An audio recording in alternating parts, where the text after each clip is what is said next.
podcast Projeto Caminho Certo, o podcast do servidor público, voz ativa de quem faz a diferença. Olá, sejam todos bem-vindos. Eu sou a doutora Pamela Alvina Rodrigues Bettini e está começando mais um episódio do podcast Caminho Certo. É um espaço dedicado a esclarecer temas que fazem parte da rotina dos servidores públicos e da administração pública. Eu sou o Dr. Wagner Carneiro Soares e no episódio de hoje nós vamos conversar sobre assédio eleitoral no serviço público. Uma chefia pode pedir apoio para determinado candidato? O servidor pode ser pressionado a participar de eventos políticos? Como agir diante de ameaças, promessas, benefícios ou possíveis retaliações motivadas por questões eleitorais? Para falar sobre o tema, recebemos o Dr. Cláudio Braga. Seja muito bem-vindo ao podcast Projeto Caminho Certo. Muito obrigado, doutora Pamela, muito obrigado, doutor Wagner.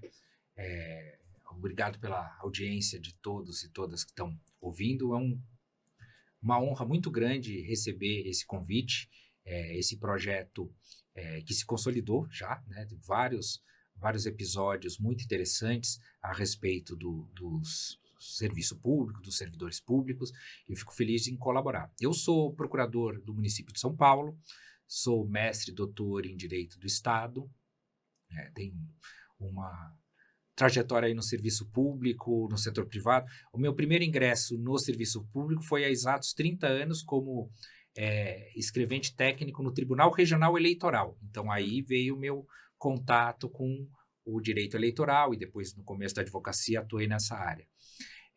Hoje eu sou professor de Direito Administrativo também, lecionei por muitos anos em graduação, leciono em pós-graduação, então esse assunto hoje é interessante porque ele acaba casando um pouco o direito eleitoral com o direito administrativo, né, algo que eu atuava mais no começo da carreira, com algo que eu atuo hoje também. Então eu fico bem contente com esse convite e adorei ter sido convidado em especial para esse assunto que eu acho que é muito pertinente nesse momento. Para começarmos, o que caracteriza o assédio eleitoral no ambiente de trabalho, especialmente dentro da administração pública? Bom, o assédio eleitoral é basicamente uma forma de tentar interferir na liberdade individual do servidor, o assédio eleitoral do trabalhador como um todo. Eu sei que nós vamos aqui abordar a questão do servidor público, mas tentar influenciar de alguma maneira a liberdade política desse trabalhador, né? Seja induzindo a uma manifestação política, né? Participação em eventos, postagens, curtidas em rede social, seja por meio mesmo de influenciar o voto, né? E isso é uma atitude muito grave, porque interfere num dos pilares da democracia, que é a liberdade de escolha do cidadão, né? Um dos momentos mais importantes no Estado Democrático de Direito é quando o cidadão realiza a sua escolha, ela precisa ser livre, então, independentemente de pressões econômicas ou políticas sobre esse eleitor. Qual a diferença entre uma conversa sobre um tema político e uma situação de assédio eleitoral? Olha, às vezes é tênue a diferença, né? Mas existe uma diferença. Nem toda conversa no âmbito da administração pública a respeito de política é um assédio eleitoral. Precisa existir o elemento da pressão, precisa existir o elemento da tentativa de alguma forma, alterar a vontade daquela pessoa, né? Isso pode ser, evidentemente, desde por meio de uma ameaça, né? Muitas vezes velada, a gente, enfim, pode falar sobre esse assunto, ou às vezes até o contrário, um prêmio, né? Se fizer tal coisa, ganha uma promoção, ganha uma nomeação, enfim. Então, uma conversa é algo informal, você percebe no contexto. E aí, Quando se fala em assédio eleitoral, a questão do contexto é muito importante, né? Você percebe no contexto, quando existe uma conversa que tem cunho de debate, às vezes pode ser até saudável. Num ano de eleição, as pessoas conversam sobre esse assunto, né? Daquilo que vem a ser, de fato, uma coação, uma pressão, uma indução baseada no poder político, no caso da administração pública. Perfeito. Doutor, o assédio eleitoral, né, ele pressupõe uma relação hierárquica, ou também pode ocorrer de uma relação horizontal, assim, entre pessoas com funções similares? Bom, normalmente quando se fala em assédio, a gente pressupõe a questão da hierarquia. E, de fato, é o elemento mais comum, né? Quando existe uma relação hierárquica. Mas ela não é necessária. Inclusive, o Ministério Público do Trabalho tem uma cartilha muito interessante, as pessoas que tiverem interessadas consultarem, e fala que ali não há necessariamente a questão da hierarquia como fundamental para caracterizar o assédio. Pode ser servidores de um mesmo nível hierárquico ou até abaixo, pode acontecer. A gente pode, em tese, pensar que numa situação existe uma chefia que às vezes pode até ser um servidor de carreira e que seus subordinados são, às vezes, comissionados e que esses sofrem uma pressão política para lá dentro fazer uma pressão política até sobre o superior hierárquico. Isso pode acontecer. Mas, normalmente, o elemento da hierarquia está presente, né? Na maioria das vezes, eu diria, a questão da hierarquia é fundamental para caracterizar o assédio eleitoral. Agora, falando em Ministério Público do Trabalho, nas eleições municipais de 2024, o Ministério Público do Trabalho recebeu 965 denúncias de assédio eleitoral. Dessas, 420 envolviam a administração pública, né? Isso significa que 4 em cada 10 denúncias estavam relacionadas ao setor público, né? E por que a administração pública pode se tornar um ambiente tão vulnerável a esse tipo de prática? Claro, porque o assédio eleitoral, ele se dá em face de qualquer trabalhador. Então, é assédio eleitoral quando um empregador privado, uma empresa privada, pressiona seus empregados a se posicionarem de determinada maneira. É até comum, assim, às vezes aparecem vídeos denunciando, olha, se determinado candidato ganhar, eu vou fechar a fábrica nessa cidade, esse tipo de coisa. Mas, como o Dr. Wagner disse, cerca de 40% está no setor público. Porque, ou seja, no setor público isso está sobrevalorizado, né? Por quê? Na minha opinião, porque é no setor público que existe, de fato, um encontro maior desses empregadores, ou seja, das chefias, das autoridades, com o processo eleitoral. Muitas vezes o processo eleitoral está ocorrendo no âmbito daquele mesmo ente, né? Por exemplo, numa prefeitura, eleição municipal, ou mesmo que seja em outro ente, de outra esfera, eleição, existe essa relação política. Então, como existe a questão da autoridade, existe a relação da proximidade com o poder público, com agentes públicos, existe uma incidência maior do assédio eleitoral na administração pública. Perfeito. Esse número pode representar, né, um aumento real nas ocorrências, ou também pode indicar que os servidores estão mais informados e dispostos a denunciar realmente? Olha, eu não tenho como dizer se o aumento reflete um aumento maior de ocorrências de fato, ou se é, na verdade, um aumento de denúncia, porque melhoraram os canais de denúncia, melhorou o nível de informação. Podcasts como esse fazem aumentar o nível de informação e podem contribuir com o aumento de denúncias. Essa é uma questão sempre interessante, né? Em aula eu dizia às vezes, as pessoas bebem mais hoje álcool do que há 30 anos? Alguns falam, não, provavelmente não. Mas espera aí, mas hoje tem mais pessoas sendo autuadas por dirigir embriagados do que há 30 anos. Isso é um dado, claro, mas porque hoje se realiza esse tipo de fiscalização, antigamente não. Então, não necessariamente o maior número de casos significa o maior a maior incidência. Eu acho que as duas coisas estão presentes. Eu acho que existe, por um lado, uma maior conscientização por parte dos servidores públicos desse tipo de assédio eleitoral, né, que procuram e que são informados por sindicatos, associações, etc. Mas eu acho também que a possibilidade do assédio eleitoral aumentou com as novas tecnologias. Então, hoje, não está lá apenas no ambiente da repartição pública. Nossa, eu usei um termo antigo aqui, repartição, mas é que está normalmente nos estatutos de servidor público. Hoje, isso se estende, por exemplo, o WhatsApp. Então, isso não tem a hora. É uma mensagem, é a rede social. Então, talvez também tenha aumentado a ocorrência por conta desse novo plano, que é o plano digital. Dr. Cláudio, o servidor público, ele também é um cidadão e ele possui liberdade de expressar sua opinião e de participação política. Como conciliar esses direitos com os princípios também da impessoalidade, da moralidade e da neutralidade institucional?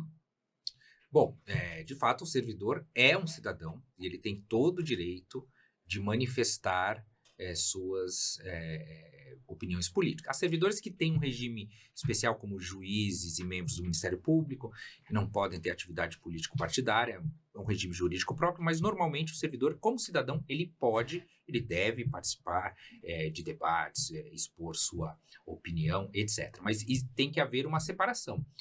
O servidor manifesta a sua opinião na condição pessoal. Tem que sempre haver o cuidado de um servidor público, um agente público em geral, não misturar a sua opinião pessoal com eventual opinião institucional. Ele não deve falar como detentor de determinado cargo, né? Por exemplo, eu posso me manifestar politicamente como Cláudio, mas não é o procurador do município. Por quê? Porque isso pode, assim, se as pessoas entendem que eu estou associando ao cargo, a uma posição, isso pode ferir o princípio da impessoalidade. Então, o servidor ele tem que tomar cuidado, alguns cuidados básicos, sempre consultar o estatuto da sua entidade, né, do seu município, do seu estado, da União. Uma coisa, por exemplo, que eu sempre recomendo, evitar, por exemplo, postagem em rede social falando de política durante o horário do expediente. Por quê? Porque é bom diferenciar, assim, quando você se manifesta politicamente na condição de servidor,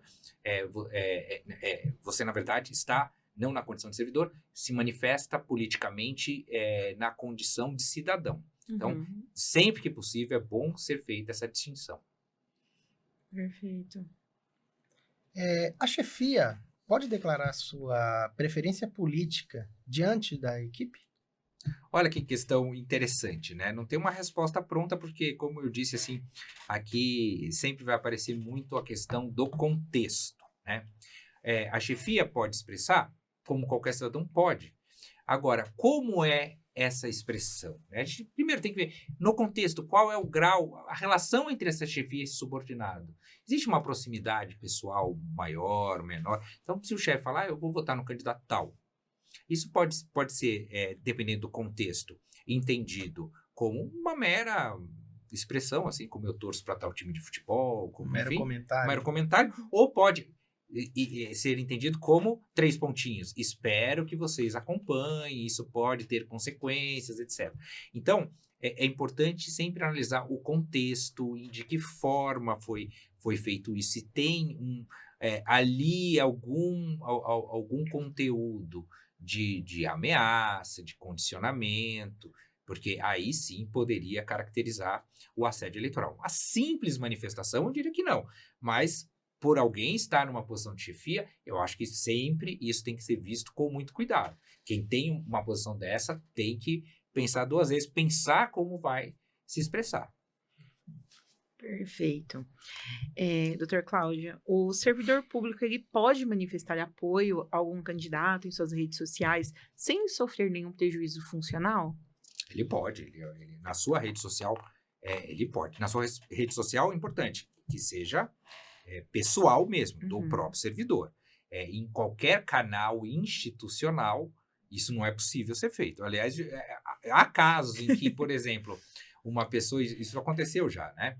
Uma pessoa, um indivíduo, ele administra uma página institucional e tem a sua pessoal. E aí expõe uma posição política fez o login na conta errada no lugar. Isso é muito grave. Então, assim, tem que ter muito cuidado na sua conta pessoal. Agora, é o que eu já disse, eu sempre recomendo que servidores públicos postem sobre manifestações políticas, etc., fora do expediente, para ficar bem delimitado que aquilo não é algo que tem o conteúdo do servidor público, e sim do cidadão, da pessoa.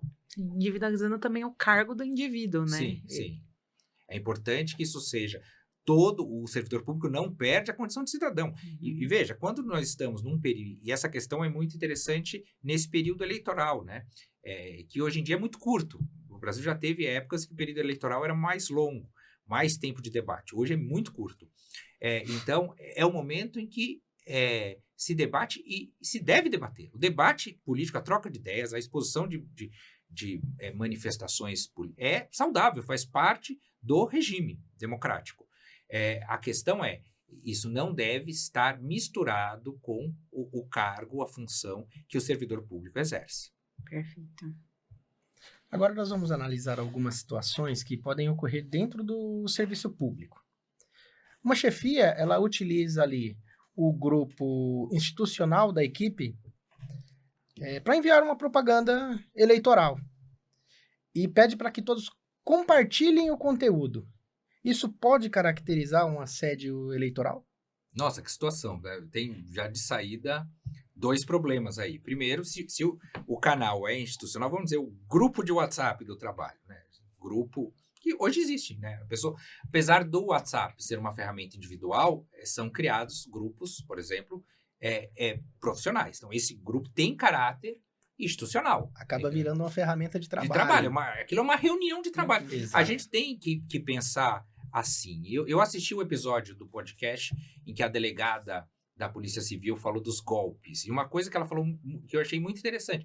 As pessoas não têm no mundo digital o mesmo cuidado que tem no mundo real. Então, se você faz um grupo de WhatsApp da instituição ali, do setor, aquilo é uma reunião de trabalho. Aquilo lá é um fórum de reunião de trabalho. Então, postar um conteúdo político ali já é algo irregular. Na minha opinião, já pode caracterizar assédio eleitoral.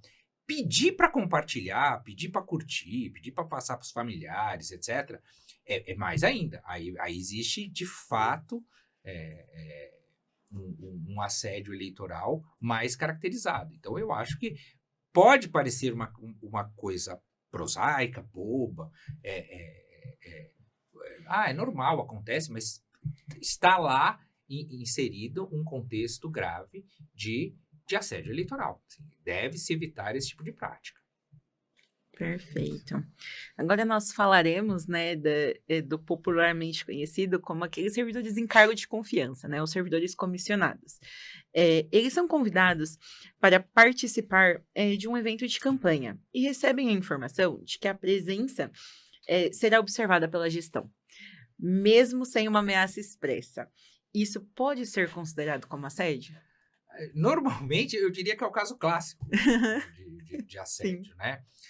Muitas vezes o assédio eleitoral não vem como ameaça expressa, mas vem como conselho, como aviso. Olha, vão estar observando. Olha, então, assim, isso pode sim, claro, como eu digo, sempre tem que analisar o contexto, mas pode ser caracterizado como uma situação de assédio. E os funcionários, os servidores públicos com cargos comissionados são os mais sujeitos, porque eles estão ali, eu posso ser exonerar, assim, a consequência prática é a mais imediata, ser exonerado. São servidores de livre nomeação e exoneração. Então, sim, esse tipo e é relativamente comum esse tipo de... Agora, você utilizou, se não me engano, na sua pergunta, o termo convocados. Isso. Eles não podem. Podem ser convidados? Convite pode, mas eu evitaria o convite na repartição.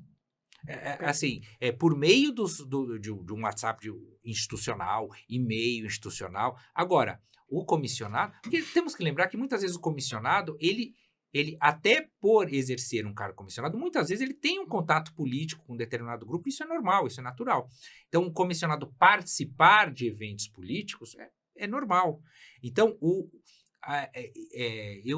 verbo utilizado aí, convocado, ele de fato caracteriza assédio. O problema é que muitas vezes, mesmo usando o verbo convidado, esse convite muitas vezes é ouvido, ele é entendido como convocação, né? Isso a administração, ela preza pelo princípio da impessoalidade. Então, muitas vezes, por mais que o agente, eu só estava convidando, mas esse convite chega aos ouvidos do servidor como uma convocação. Vão estar de olho, vão acompanhar, vão ver quem ajuda, enfim. Então, eu acho que tem que se tomar muito cuidado com esse tipo de convocação / convite de servidores comissionados para participarem de atos políticos em geral. Até porque muitas vezes esse convite ele se restringe ao servidor ali no cargo comissionado, né? Então, Sim. que às vezes não se estende aos demais servidores, né? Então, já vem velada aquela situação de ameaça mesmo. Sim, mais caracterizada. Então, tem que se olhar muito isso, a coisa velada. É o que eu disse, às vezes na forma de conselho. Olha lá, hein? Olha, eu se fosse você, olha, podem estar olhando, podem prejudicar. E é algo muito grave, né? E eu cheguei a ouvir histórias de municípios, enfim, de campanhas políticas, em que os comissionados eram convidados ou convocados para participar de atos, por exemplo, no fim de semana, e que se fazia até lista de presença, né? O que, na verdade, é algo não só grave, como forma prova contra, assim, talvez seja a forma mais documental da existência do assédio eleitoral, né? Você fazer uma lista de presença dos servidores num evento político. Isso aí, o dia que eu ouvi a história, eu falei, nossa, eu nunca vi nada, de certa forma, até pouco inteligente por parte da pessoa que praticou esse assédio. Por quê? Porque deixar uma prova ali, o assédio eleitoral, a grande dificuldade é a questão da prova. Num caso como esse, a prova está lá, enfim, evidente, é algo muito grave mesmo. E neste caso da convocação, até por sua própria natureza, já soa como obrigatoriedade, né? Que ajuda mais a caracterizar aí a pressão, né? Para que a pessoa participe ou pratique determinado ato, não, né? Se é convocação, é que muitas vezes não se usa, né?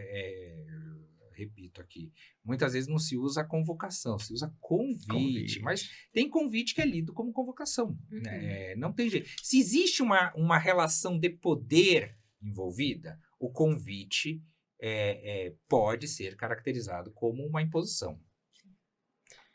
Agora, uma chefia que pergunta em quem cada servidor pretende votar, ou solicita que esses servidores manifestem publicamente apoio a determinada candidatura. Neste caso, quais direitos estão sendo violados? Bom, primeiro eu queria voltar ao contexto. Dependendo do tipo de conversa, em quem você vai votar? Eu vou votar no fulano? Pode ser uma simples conversa de cafezinho em época de eleição, o que é o natural, né? Enfim. Agora, se tem um conteúdo, em quem você vai votar, hein? Olha lá, etc. Isso é muito grave, porque aí pode caracterizar assédio, né? Uma intenção, inferir o direito, não só o direito de voto, como o direito ao voto secreto, porque isso é importante. O voto secreto é um direito, não é só um direito, é um direito que constitui cláusula pétrea da Constituição, né? Não pode ser abolido, está lá no artigo 60 da Constituição, o voto direto, secreto, universal e periódico. Então, o voto secreto é cláusula pétrea, é um direito fundamental. Então, querer saber em quem vai votar, o servidor tem direito de falar, eu não quero dizer. Então, o simples ato de perguntar, talvez não seja, de acordo com o contexto. Agora, se há uma insistência, você está tentando violar o direito ao voto secreto por parte do servidor. E uma questão que acontece muitas vezes, principalmente nas denúncias de assédio eleitoral no setor privado, que é perguntar em que sessão o trabalhador vota. Ou seja, saber saber a urna, porque aí com boletim de urna, principalmente numa eleição, por exemplo, se a pressão é sobre cargo legislativo, vereador, etc., que tem poucos, dá a entender assim, se não tiver nenhum voto daquele candidato na urna em que eu voto, o meu voto foi revelado. Porque negativamente eu sei que essa pessoa não votou, não sei em que ela votou, mas ela não votou no candidato indicado. Então, muitas vezes uma prática muito grave não é necessariamente perguntar em quem vai votar, mas eu quero a cópia do seu título de eleitor, eu quero saber qual é a sua zona, qual é a sua seção, porque eu quero conferir, olha, se não tiver pelo menos... Isso acontece muito em denúncias no setor privado, no público, eu não vi muito. Assim, se não tiver tantos votos no candidato tal, eu vou fechar a empresa nessa cidade, eu vou demitir, enfim. Então, também uma questão muito grave é perguntar seção e zona eleitoral do servidor. Meu Deus. Ou do empregado, né? Até porque a gente esquece também, né, que esse direito ao voto, essa manifestação política também não está ligada ao candidato A ou B. Às vezes o servidor ou qualquer cidadão tem o direito também de ir lá e não se expressar, votar em branco, enfim, se recusar ali a ter, né, algum posicionamento. Sim. Por N motivos. Doutor, vamos para um caso prático, né, de um servidor temporário.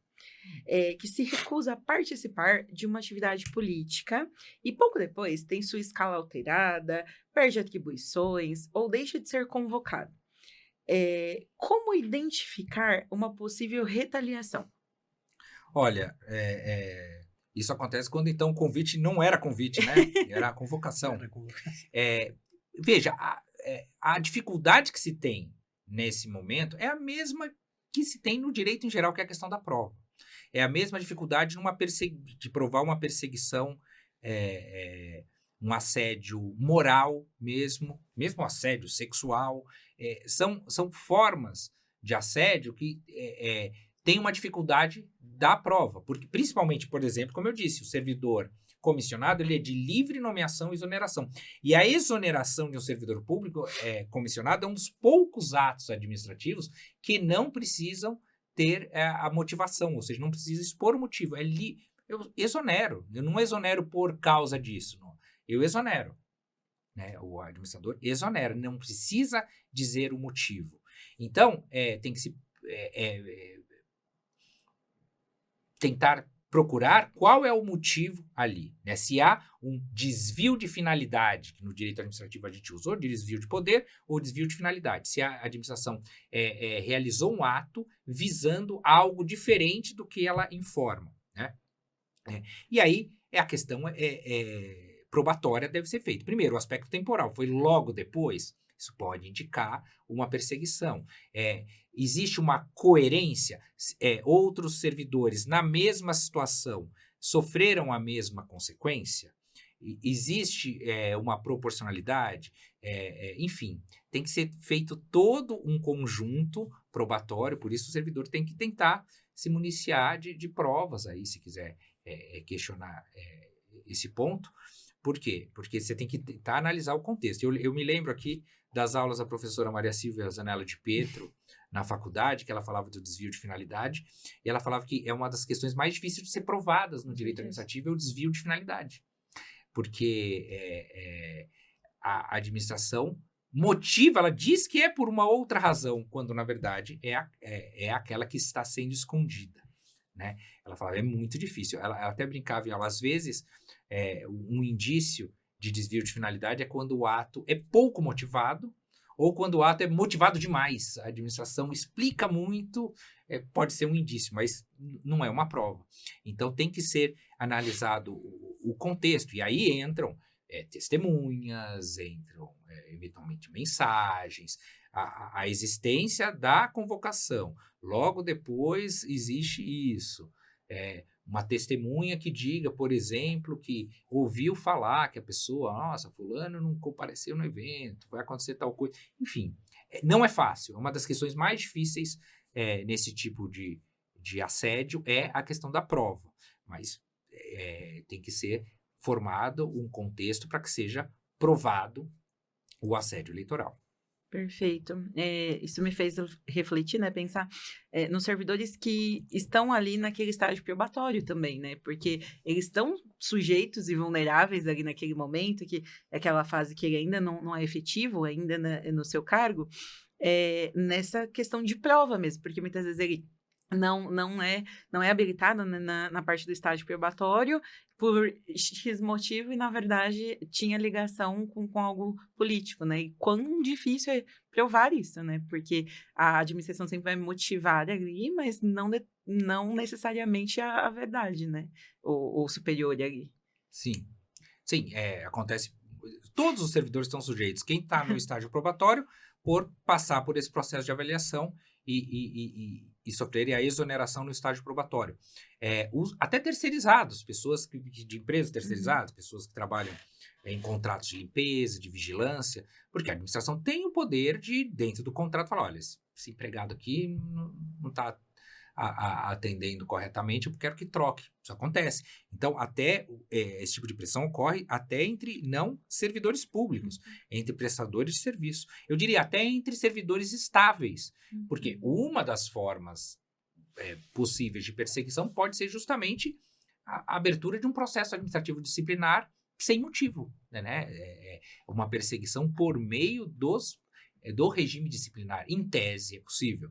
Então, assim, eu diria que todos os trabalhadores, sem falar no setor privado mesmo, né, das empresas privadas, então todos os trabalhadores estão sujeitos ao assédio eleitoral. Essa figura do assédio eleitoral ela é bem ampla. Sim. Essa era justamente a pergunta que eu ia fazer. Assim. Se a proteção também alcançaria aí os empregados públicos, estagiários, os terceirizados, os prestadores de serviços que atuam dentro de determinado órgão público. Então, sim, todos ela esses. Engloba todos os estagiários indivíduos, também. né? O estagiário tem um vínculo muito precário. Exato. Hoje existe a figura dos residentes na administração pública também. Ou seja, assim, o número, no setor público, os agentes públicos em sentido amplo, né, que incluem todas essas formas, os temporários, digo, até trabalhadores, prestadores de serviço. Sem contar o setor privado, que não é o objeto desse podcast, mas em que é muito presente também o assédio eleitoral. Agora nós falaremos um pouquinho sobre o que mais está em alta aí nesse período eleitoral, né? Sobre as novas tecnologias, as redes sociais, né? E as exposições ali da questão política, né? Nesse ambiente. Atualmente, né, grande parte da comunicação profissional ocorre por aplicativos de mensagem, e-mails e redes sociais. Uma pressão realizada em um grupo de WhatsApp, por exemplo, pode ser tratada da mesma maneira que uma abordagem presencial? Ah, sim. Como eu disse, até fazendo referência lá ao podcast que falou dos golpes, indico também, tá aí no acervo do projeto, o mundo virtual é a mesma coisa do mundo real. Então, tudo que acontece no mundo virtual, grupos de WhatsApp, redes sociais, tem a mesma repercussão. Quando não for maior, porque aquilo tem uma permanência maior, tem algo falado, uma exposição de um servidor, falando de um assédio em linhas gerais. Num grupo de WhatsApp, é algo que reverbera por todas aquelas pessoas, né? Então, de certa maneira, por outro lado, também constitui prova de um jeito mais fácil, né? Aquilo que é falado, olha lá no âmbito do espaço público, olha, vão estar olhando, é falado, aí eu vou até pro brocardo latino, verba volant, scripta manent. As palavras faladas voam, é difícil provar. Foi até numa carta política recente na história do Brasil, até uma figura, um expoente começou uma carta com essa expressão. O escrito é mantido, né? A palavra falada, ela é mais difícil de provar. A palavra escrita, ela fica ali. Então, eu diria que, respondendo à pergunta, é o mesmo, tipo, não muda, é o que acontece no mundo digital, é a mesma coisa que acontece no mundo real, com algumas peculiaridades. Isso pode se amplificar, né? A gente vê caso, por exemplo, de cyberbullying, né? O bullying tradicional, feito na escola, tal, valentão, é algo muito grave, mas ficava restrito ali àquelas pessoas que estavam vendo. O cyberbullying dá uma amplificação, expõe uma pessoa a uma infinidade, nem se sabe o quanto. Então, tudo que acontece no mundo digital pode ter uma exposição maior. E, por outro lado, pode constituir prova, né, mais facilmente de eventual assédio eleitoral. Perfeito. Em junho de 2026, o Ministério Público do Trabalho divulgou uma recomendação relacionada ao envio de propaganda eleitoral em um grupo institucional de uma secretaria estadual. E essa recomendação ela veio acompanhada de uma orientação para que o conteúdo fosse disseminado. Nesse caso, quais sinais indicam que essa mensagem deixou de ser apenas uma manifestação política e passou a representar pressão? Primeiro, assim, se é num grupo institucional, ela Volta já é naquele inadequada de saída. E segundo, tem que se olhar primeiro a posição de quem manda essa mensagem. Ou seja, se existe hierarquia, fica algo mais configurado. Segundo, se existe ali uma intenção explícita ou não de coação, imposição, etc. Né?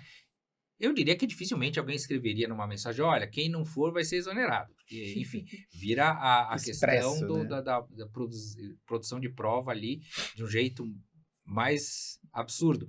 Mas se no contexto fica caracterizada ali olha, é um convite, mas é aquele convite, hein? Olha, vão estar olhando, etc. É algo muito grave. Então, você tem que ver, o ideal é não mandar propaganda em grupo isso já seria grave, já seria propaganda. Tanto que quando se fala que esse ano foi proibido o assédio eleitoral porque foi inserido foi modificada a resolução do TSE sobre propaganda. Não, sempre foi proibido. Se colocou expressamente agora ali, mas a Justiça Eleitoral já vinha condenando, porque ali existe um abuso de poder econômico, um abuso de poder político envolvido. Então, assim, de saída, não é o caminho adequado mandar propaganda por essa via, e se tiver conteúdo de imposição, de condicionamento, etc., aí é mais grave ainda. Perfeito. Dr. Cláudio, né? Uma chefia, ela pode exigir curtidas, compartilhamento ou comentários em publicações de política? Não, primeiro, o exigir já mata totalmente, né? Essa pergunta. Claro que não pode exigir. E não pode nem, vou utilizar outros verbos, recomendar, sugerir, olha, vão estar olhando. Por quê? Curtida é uma manifestação, um curtido, um comentário, um compartilhamento, é uma manifestação pessoal. Uma manifestação pessoal que até gera responsabilização.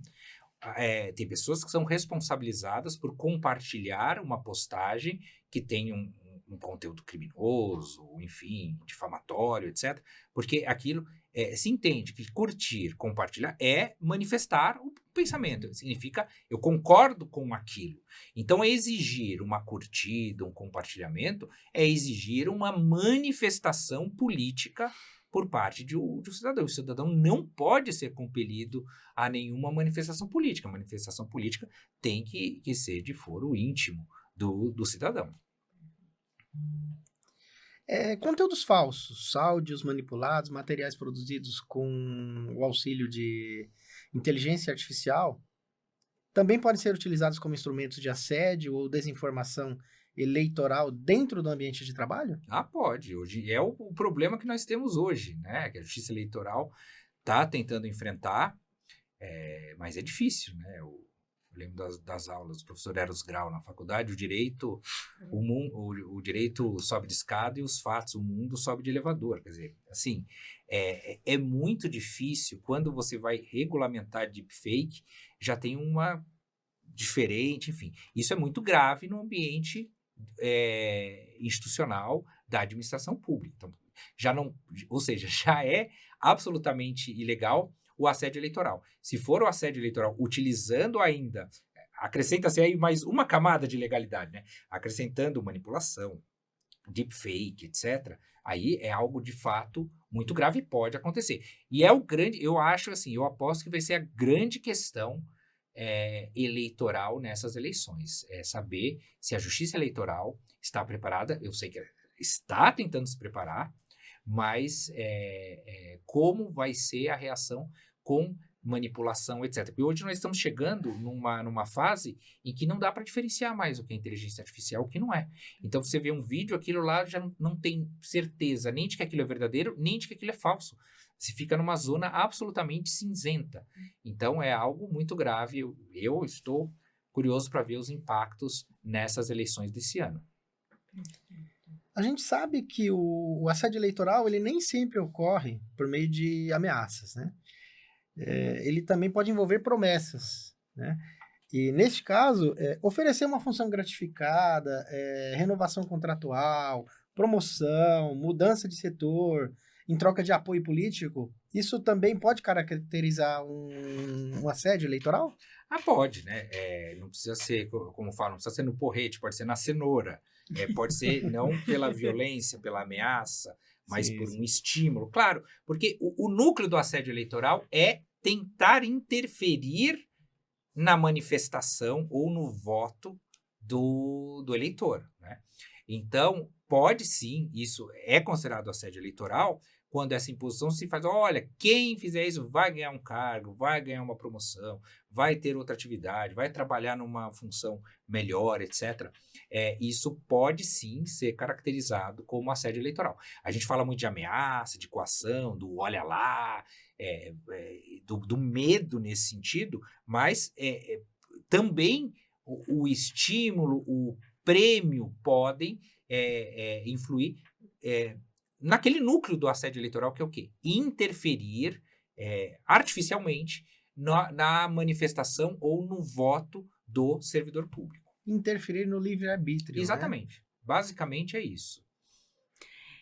Doutor, e quando a promessa ela é indireta, né? Com frases como quem está com a gestão, né, será lembrado, ou precisamos saber com quem podemos contar.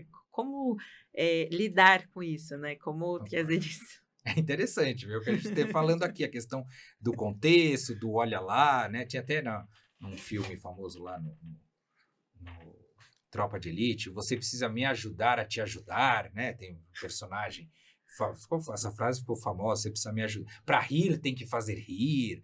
Então, assim, vejam que ali aquela cena tratava claramente de um caso de corrupção, mas a pessoa evita falar diretamente. Então, utiliza subterfúgios, eufemismos, expressões de forma velada. Claro, isso tem que ser visto dentro do contexto, mas se claramente é algo, olha lá, uma mão lava a outra, as pessoas vão estar vendo, enfim, tem várias formas de você, de um jeito suave, não estou convocando, não estou determinando, é só um convite, mas, etc., dependendo do contexto, claramente pode caracterizar uma situação de assédio eleitoral. Quais medidas podem representar uma retaliação política? O servidor pode sofrer várias, por exemplo, o comissionado, uma exoneração, ou então uma remoção para um lugar, uma função que desagrade aquele servidor, ou no caso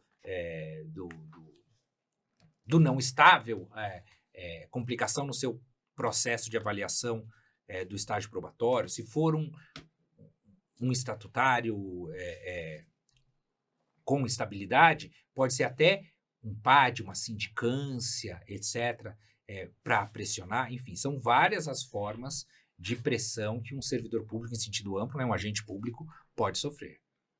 Perfeito. E como diferenciar, né, uma decisão administrativa legítima de uma medida adotada para perseguir um servidor por suas escolhas políticas?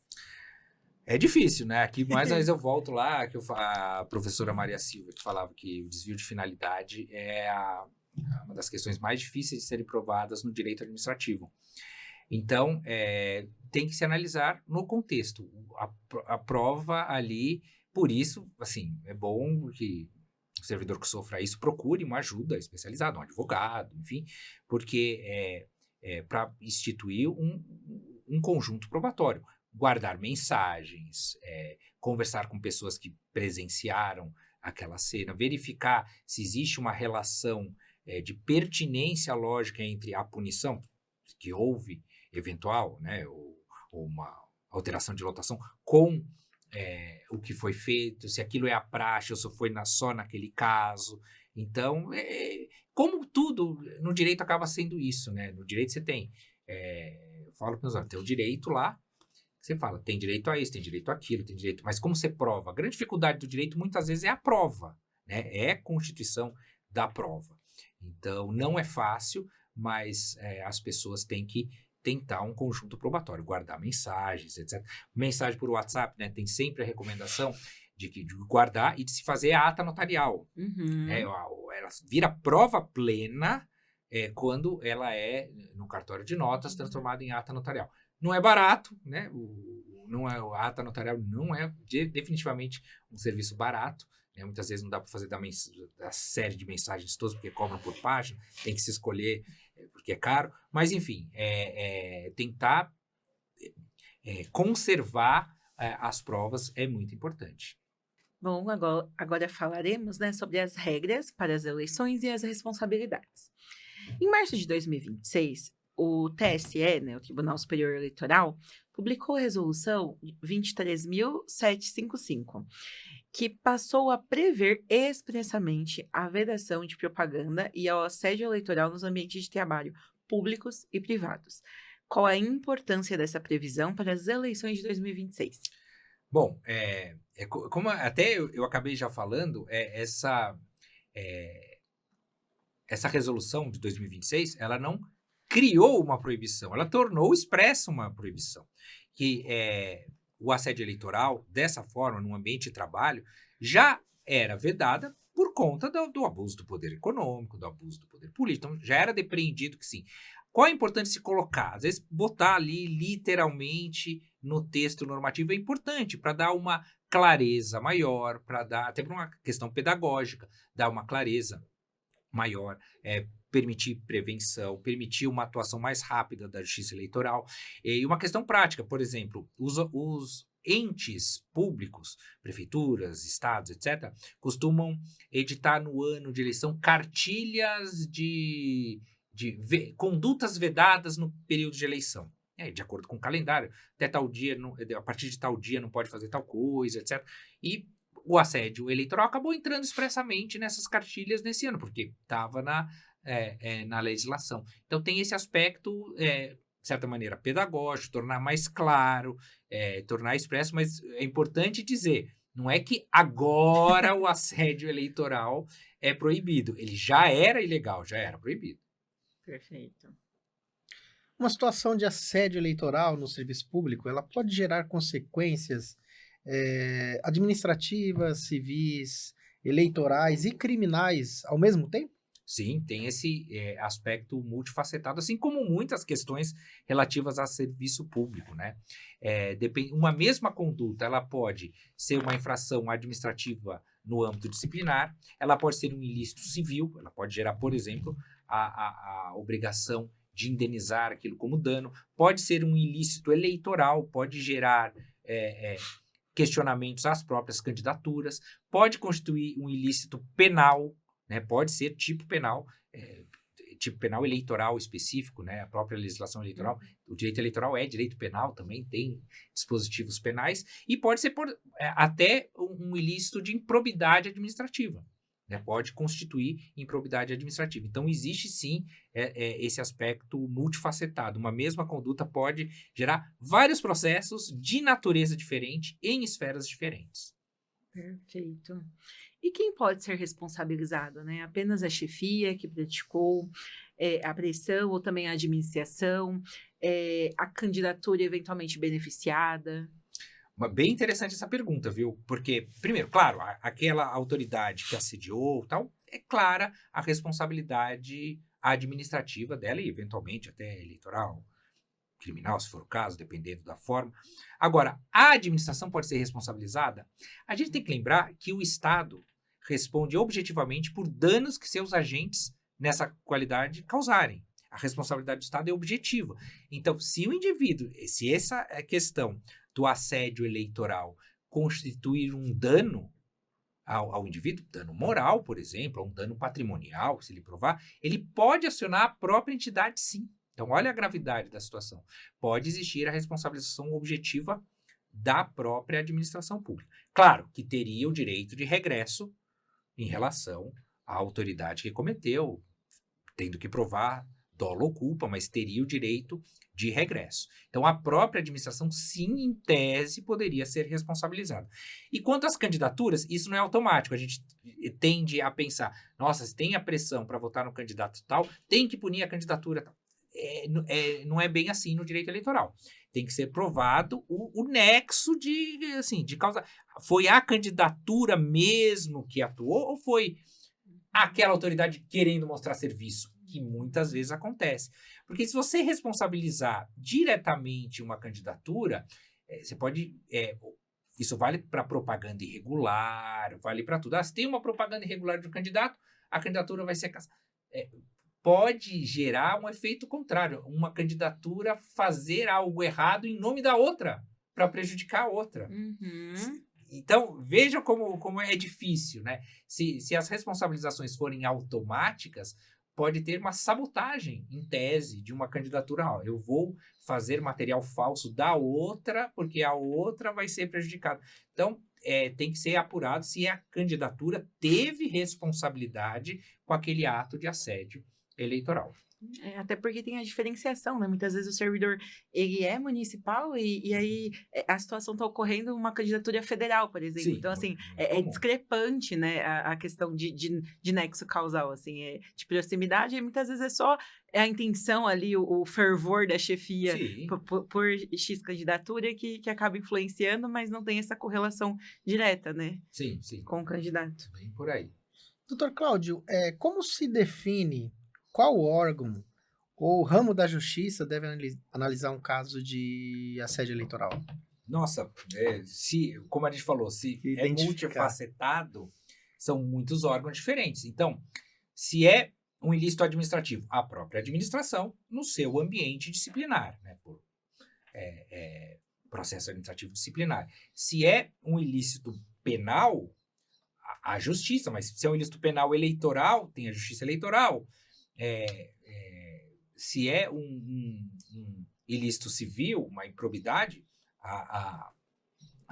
as varas de natureza civil, cíveis ou da Fazenda Pública, se houver, enfim, de acordo. E o próprio Ministério Público também. Se é o Ministério Público do Trabalho, se for um trabalhador do setor privado, sim. Se for no serviço público, não é o Ministério Público do Trabalho, é o Ministério Público comum. Estadual ou federal? Se for servidor federal, o federal. Se for estadual, o estadual. Então, depende muito da esfera em que ocorre esse assédio, né, seja municipal, estadual ou federal, e da natureza do ilícito, né, se é administrativo, civil, de improbidade, ou penal, ou eleitoral. Perfeito.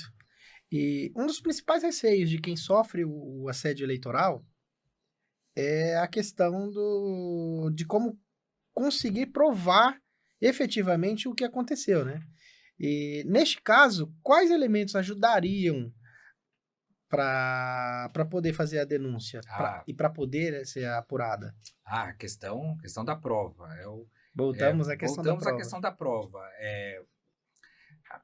Aquele servidor que sofreu assédio, ele tem que tentar, da melhor maneira possível, guardar a sequência dos fatos, guardar provas, etc.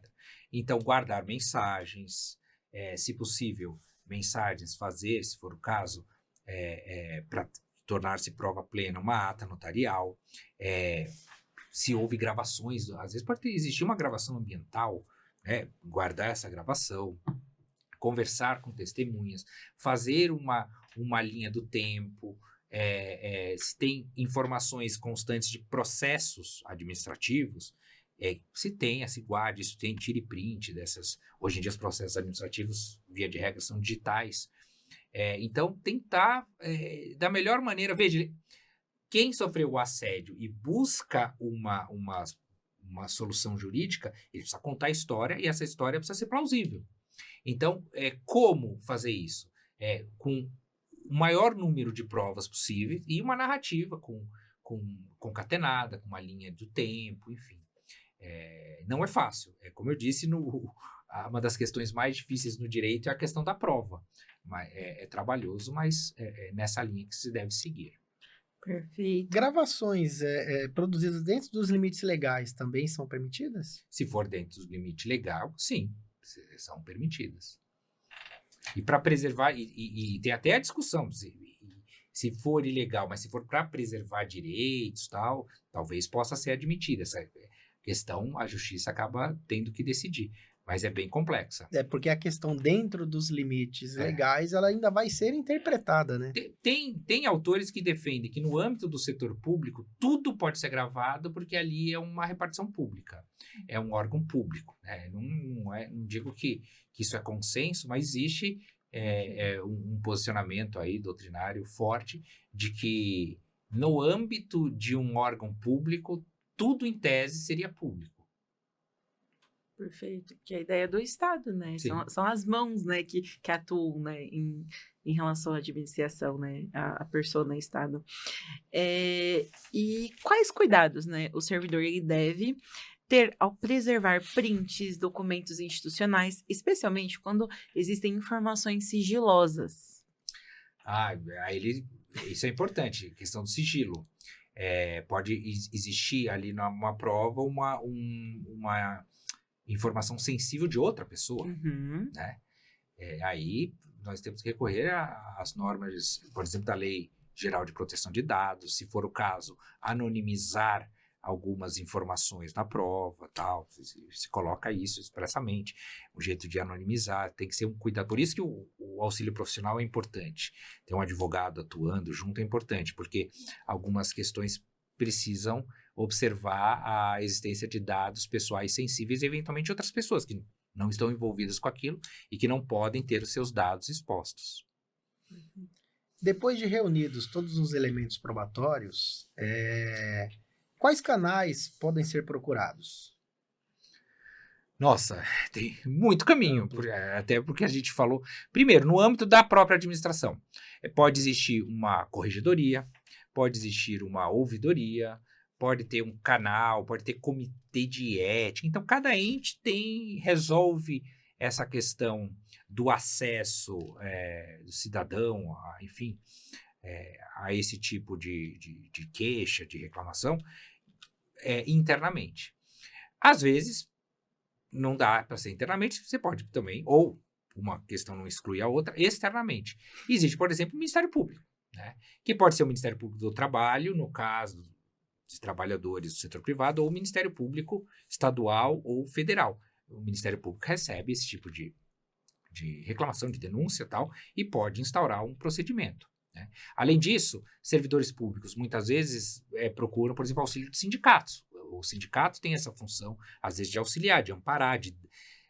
Não é o sindicato que institucionalmente vai tomar uma atitude, mas é ele que muitas vezes consegue amparar esse servidor e indicar os caminhos corretos. Eventualmente entrar com uma ação diretamente na justiça também. Então, o Ministério Público, ouvidorias, a própria justiça, enfim. São muitos canais, dependendo do tipo de solução que se busque.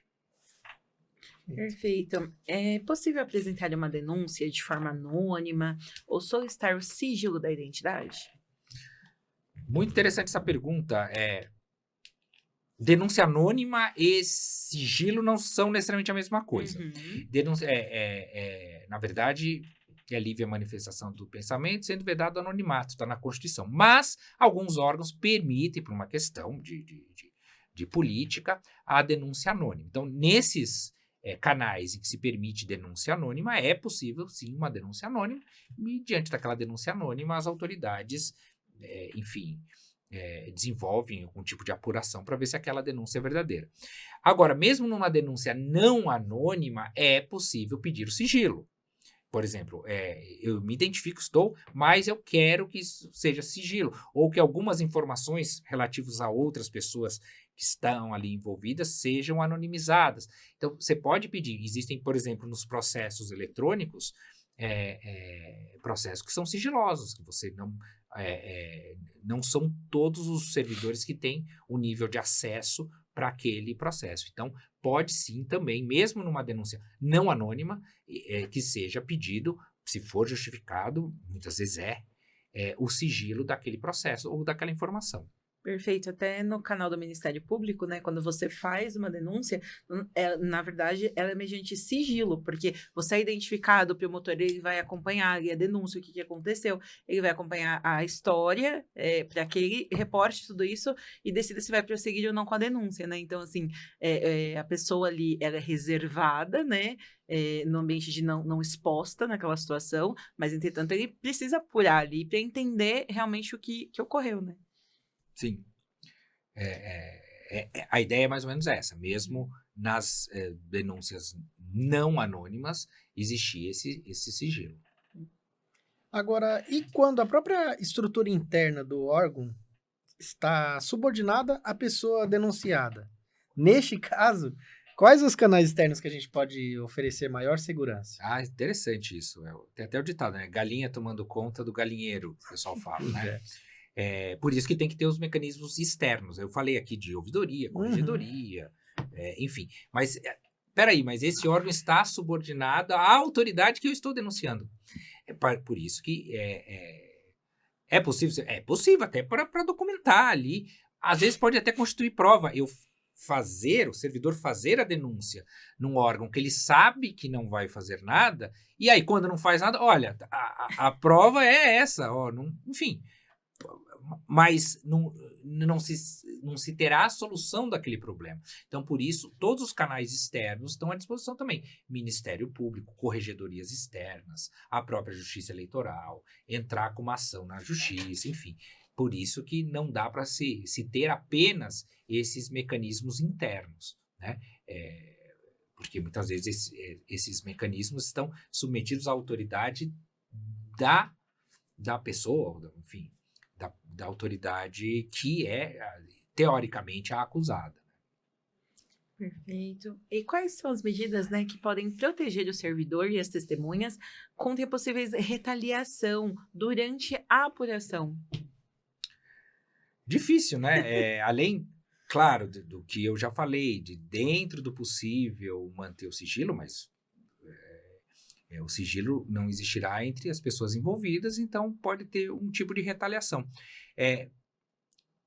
Essas pessoas elas devem continuar acompanhando a dinâmica do trabalho, deixando... Já, a partir desse momento, a pessoa já vai ter uma preocupação em formar a prova. Então, eu estou sendo, por exemplo, escanteada no trabalho, não me passam mais trabalho.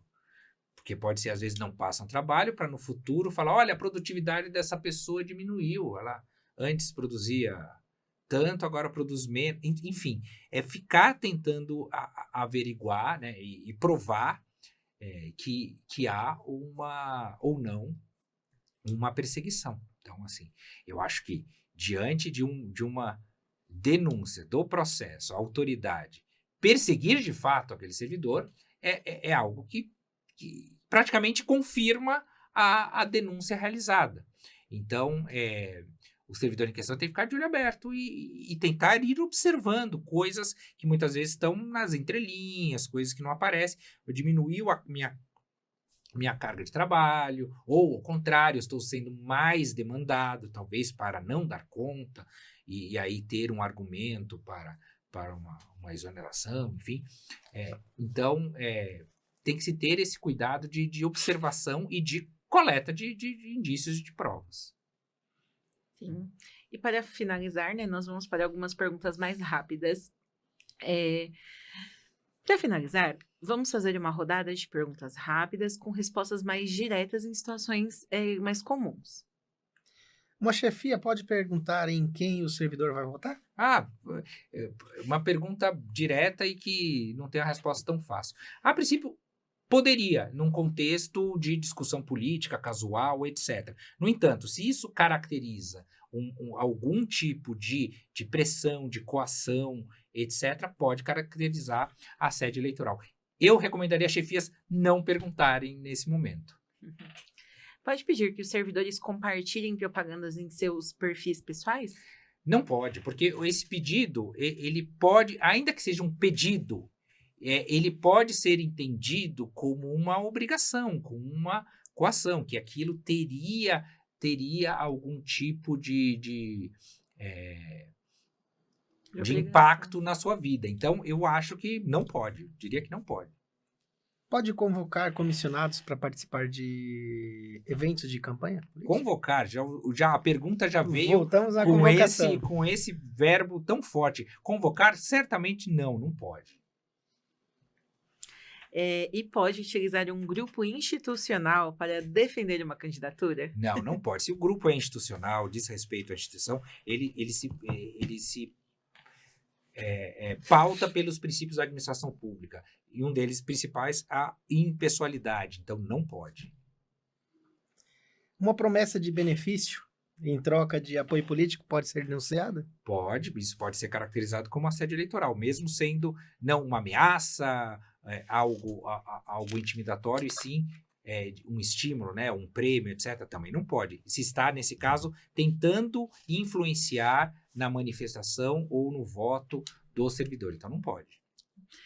O servidor precisa esperar uma retaliação, que uma retaliação aconteça para procurar ajuda? Não necessariamente, porque o assédio eleitoral ele já ocorre com a convocação, com a ameaça, com a imposição, com a sugestão, etc. Não precisa esperar que haja, de fato, a retaliação.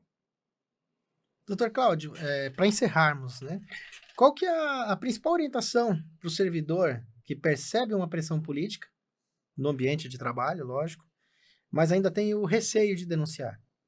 Olha, isso daí é muito complicado. Eu acho que se ele já está percebendo isso, ele deve, talvez, procurar primeiro uma ajuda ou de um profissional, né, por exemplo, um advogado, defensoria pública, se for o caso, ou do seu próprio sindicato, porque isso não é um problema, talvez, individual, talvez seja um problema coletivo.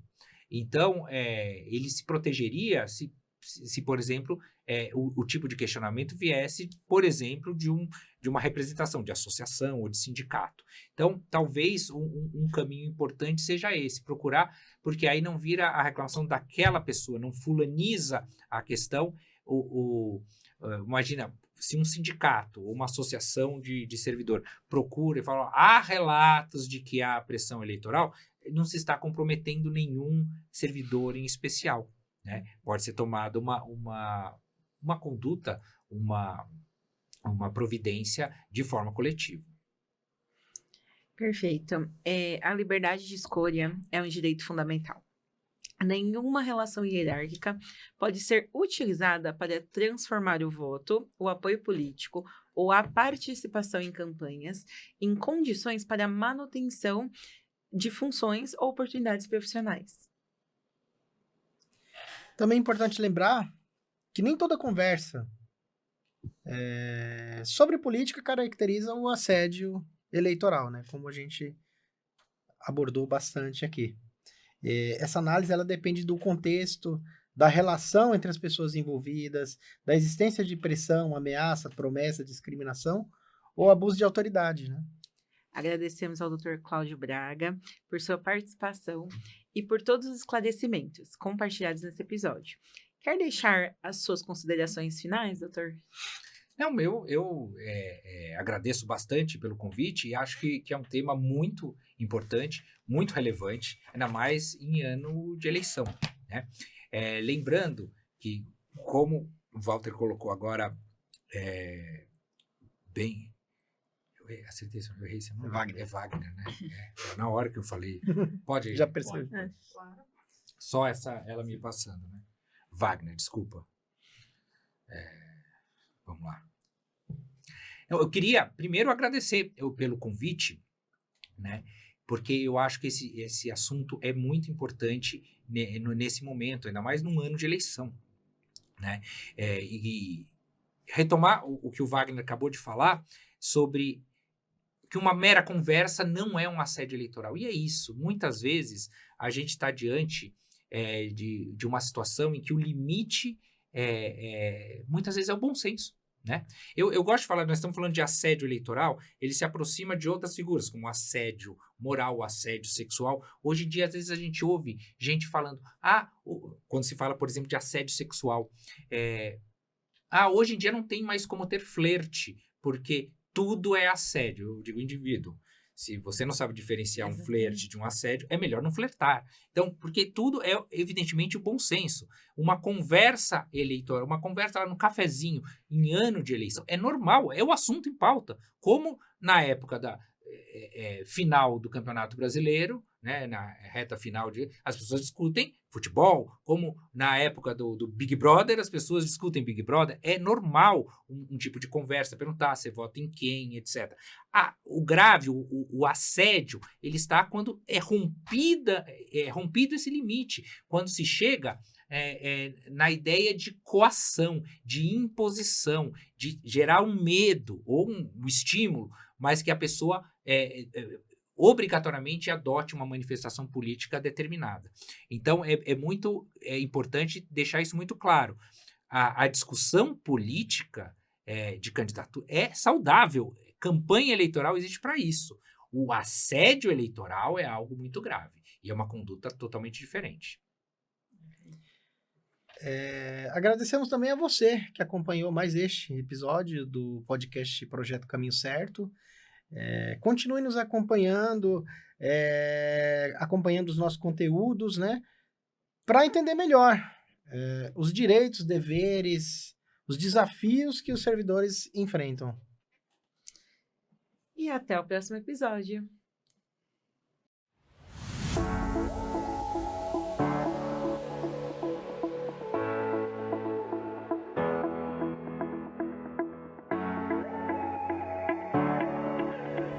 Podcast Projeto Caminho Certo, o podcast do servidor público, voz ativa de quem faz a diferença.